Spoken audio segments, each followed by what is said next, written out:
Hello, Tadeo. Nania. We have lots of great questions from our listeners. All right. Um, this first question is, you talk about two worlds. Is the one world our world? Where is the second world? Are there only two worlds? Let us be clear. We do not talk about only two worlds. We are saying there are any number of versions of Earth, thousands of them that exist simultaneously, millions of them that exist simultaneously. It is a misinterpretation and a misunderstanding by people that we're only talking about two different versions of Earth. There are multiple versions of Earth. There is the one that you're on now. And again, remember, you are constantly shifting through different versions of Earth billions of times per second. So there are billions of versions of Earth. The idea is that you are navigating through billions of different versions every second, going in the direction of what your strongest vibrational frequency is. That's how you navigate it, ultimately winding up on the versions, through the versions, the multiple versions of Earth that are more and more representative of the frequency that you're giving off.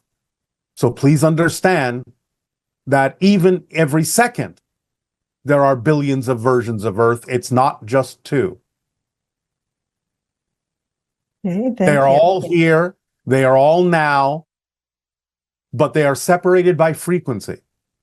So as you adjust your own frequency, you gravitate and go in the direction of the versions of Earth that are more reflective of the frequency and the energy that exists within you.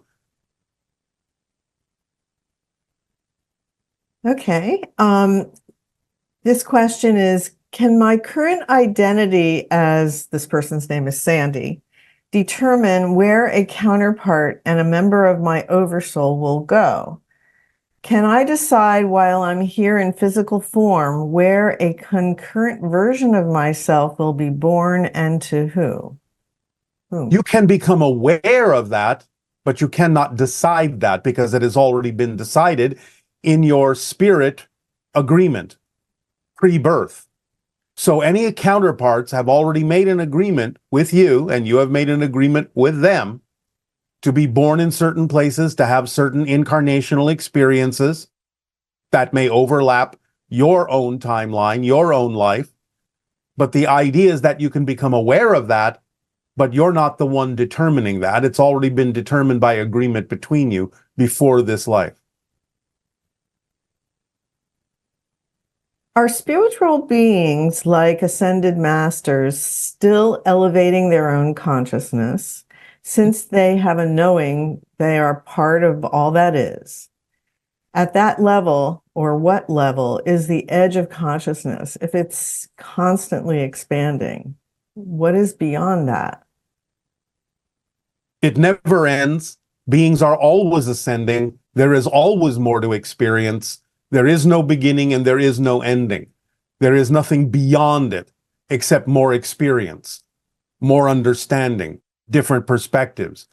Remember, even the idea that humans talk about becoming one with all that is, there can still be different versions of becoming one with all that is, different versions of all that is. So it never ends. Beings are constantly accelerating, ascending, and expanding. Okay, this person had a dream involving a blue being. She was beautiful. In this dream, I walked into the room she was sitting in, and a door next to her leading outside was open. The weather outside was chaotic, raining with winds, leaves blowing about. When I saw her sitting there, she looked at me, and I could feel in my body myself trying to calm the weather outside the door. She looked over at me, and I immediately said, "You're Lemurian." She responded by raising her arm with a smirk on her face, and the weather outside became calm. Was she an aspect of me? If not, why was she interacting with me, and why was she there showing what she did with no form of communication? but there was a communication. She was showing you by her actions how the Lemurians were so well connected to nature, such a close offshoot from the Anunnaki, being blue tinted, most of them, that they could actually, with their own emotions, control the weather. So it's a counterpart from the same oversoul as you, and therefore you are connected in that way. And she is demonstrating to you the idea that weather is the product of the collection of the emotional vibrations of your species, that you still can be, if you are so willing, be connected that strongly to nature, if you start understanding yourself like they did, as nature, as an expression of nature, not that you live in nature, but that you live as nature. The Lemurians were extremely well connected to nature and often performed these kinds of feats.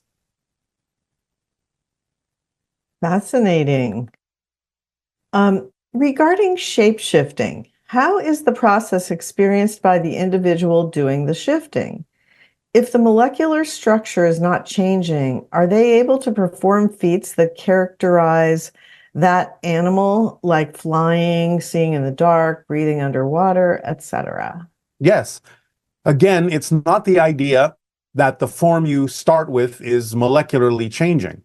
It's the idea that you have shifted to another counterpart in another reality, a parallel reality, so that you are expressing what that counterpart energy is in its identity, be it human, be it animal, be it tree, be it rock, doesn't matter.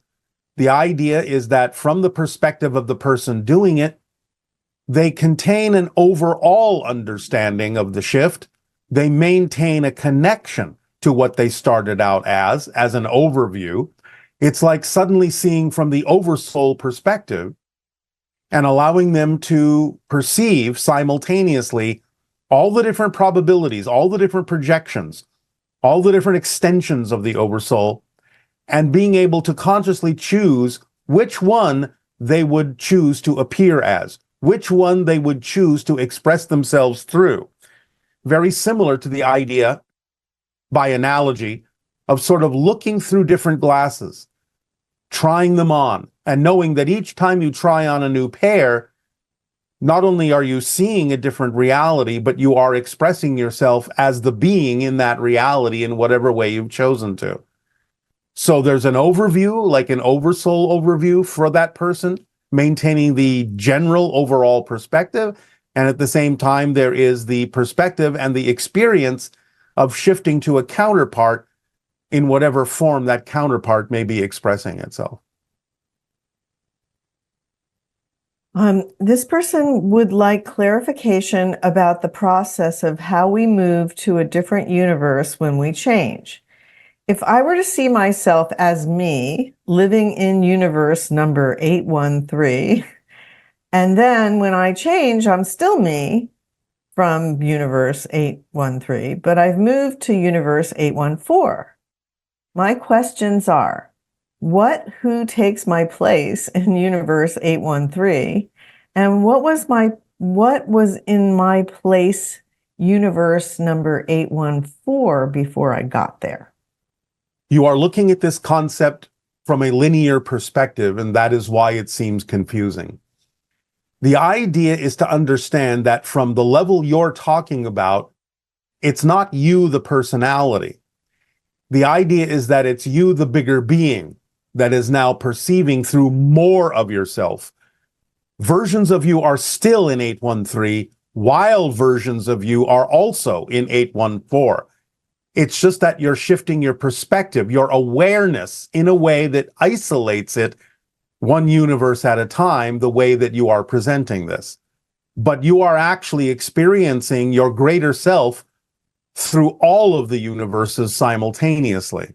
So the concept of quote unquote shifting doesn't mean that you're leaving one universe and arriving in another. It means that you are simply becoming more aware of the fact that you occupy, as the greater being, all universes simultaneously, and can choose how to perceive yourself and from what perspective to perceive yourself at any given moment. It doesn't discount the idea that another version of you, another aspect of your greater being, is still continuing to perceive itself from the idea of universe 812 or 813, while you are perceiving another aspect of yourself as universe 814. So it's all going on simultaneously. You're not leaving one place and going to another. That's just the way you experience it from a linear perspective.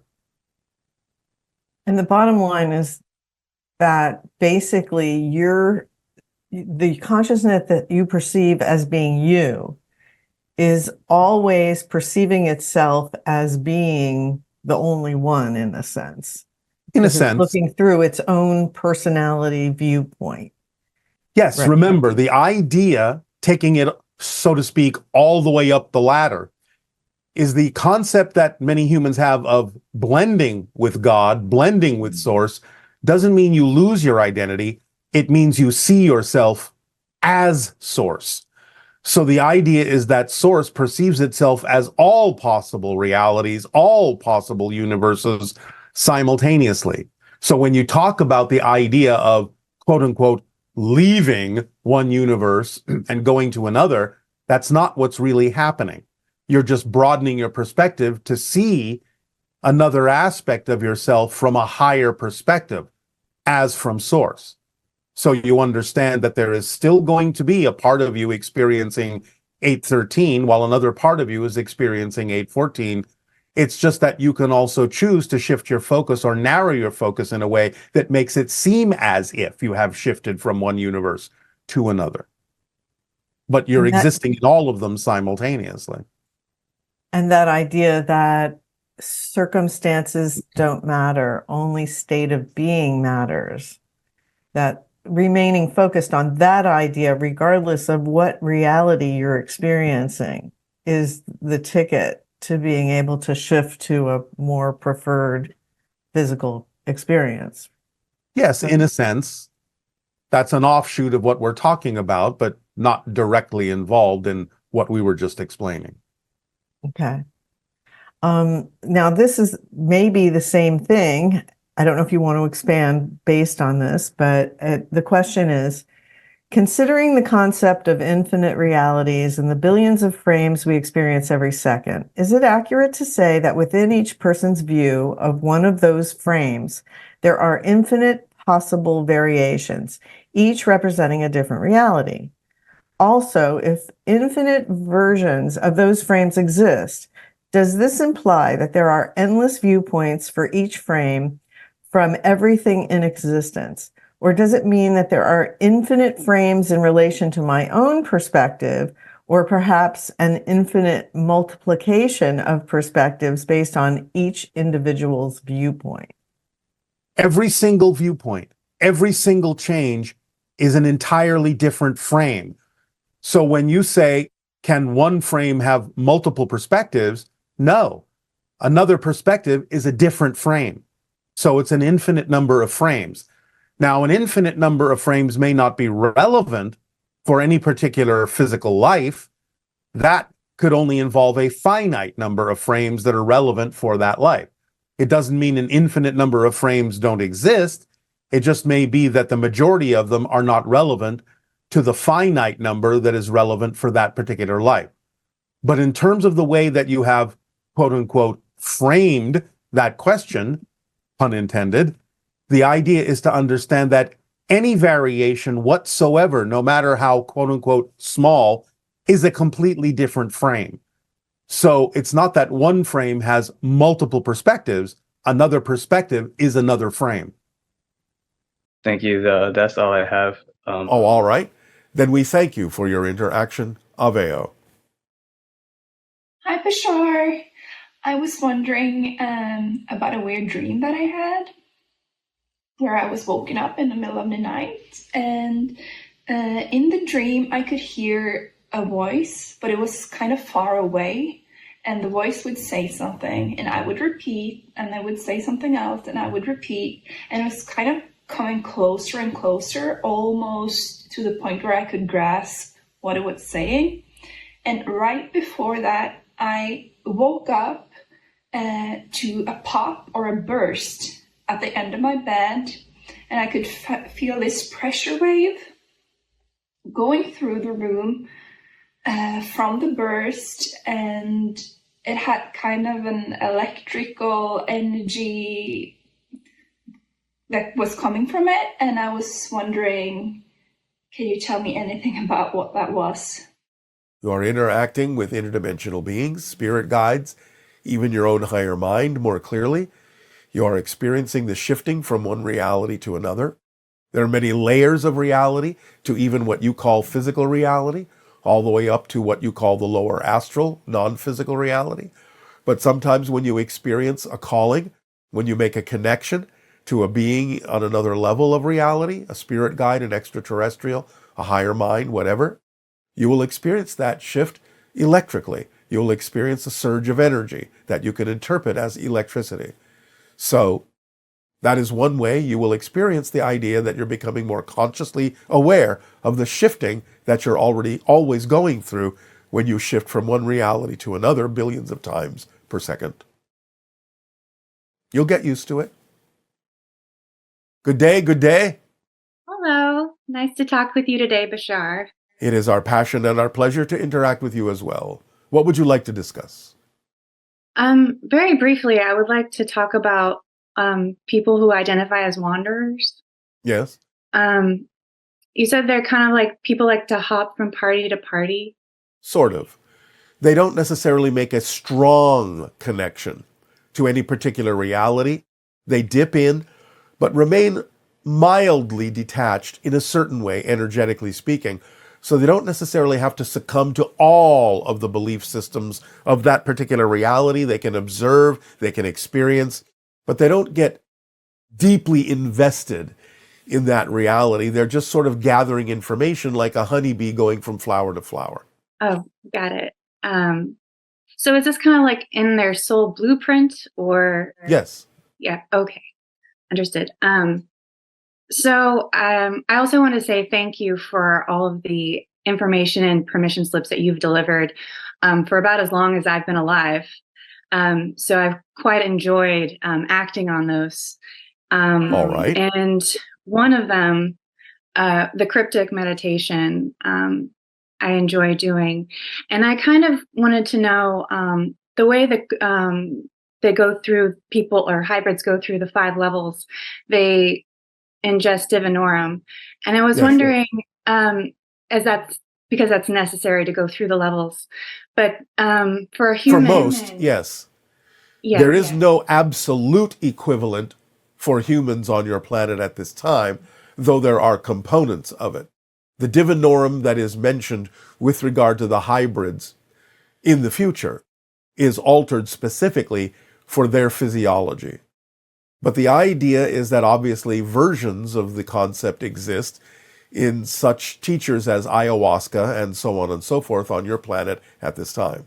right. So ingesting ayahuasca would greatly facilitate that process. It can be done in other ways as well. But again, please do remember that it's not about necessarily always continuing to use that. It's about knowing that once you have that experience and you are practiced at it, that you can create that vibration without the teacher. Absolutely. Thank you for that reminder. Yes, yes. So one of the other permission slips that it's been thrilling to work with is the crystal skull. I've taken one and imbued it with the Mitchell Hedges skull. And I do believe I've had something like an out-of-body experience. And I was wondering, I didn't really, at the time, I think, get all of the information. So this is something that may be unraveling or unspooling over time. Yes, all we can give you is the advice to practice, practice, practice. Thank you. I will practice. Yeah, and I also travel with my skull. I call him Sherman. And so I've been taking him around to different portals and weaving that web that you've spoken about. Why that name? Sherman? Yes. It was something that came to me kind of, I don't know. It entered my brain. And I don't really know any Shermans. I'm not really sure specifically. if you have any insight, I would appreciate that. Where did you grow up? I grew up in Modesto, California. Are there things that you enjoyed watching as a child? Watching. I watched a lot of TV and movies. Was there anything in particular that were your favorites? As far as movies, I liked comedies. Specifically, television shows or movies specifically. Oh, X-Files. Probably cartoons. Such as? I liked Disney movies a lot, like Alice in Wonderland. I would watch that one on repeat, Alice in Wonderland. All right. Then you may use the vibration of Alice in Wonderland in your exploration with the crystal skulls to understand how to step through the looking glass. I see. Okay. You can be Alice. I will be Alice. All right. The skull can be the caterpillar. Okay. Wonderful. What is the question that the caterpillar asks Alice? Who are you? Exactly. Okay. So, practice, practice. I will practice. All right. Anything else? I think that's all. Thank you so much, Bashar. I appreciate your reflection very much. You are welcome. Aveo. Aveo.